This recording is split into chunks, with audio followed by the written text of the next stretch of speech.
amabhizinisi amancane embonini yezindwangu, izingubo zokukoka nezithathulo angazuza kakhulu esibonelelweni sentelasocwaningo nokuthuthukiswa ngokunciphisa izindleko ezihambisana nokuthuthukisa izinto ezintsha, ukuthuthukisa izinqubo zokukhitiza noma ukuklama imikhiqizo emisha.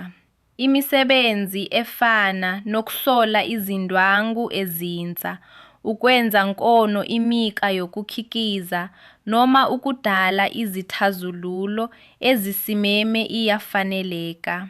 Okubalulekile ukuthi uhlelo lwaseNingizimu Afrika lokuncishiswa kwentela okungasaphesenti 150 ngaphansi kwesigaba se-10 nanyanelekile ukuba ehlise isikweletu sawo sentela ophikweni lwezokukokwa kwentela eNingizimu Afrika anikeze amandla ezezimali abalulekile ikakhulukazi ezinkuzano ezisencane ngisho noma zingakabi nanzuzo.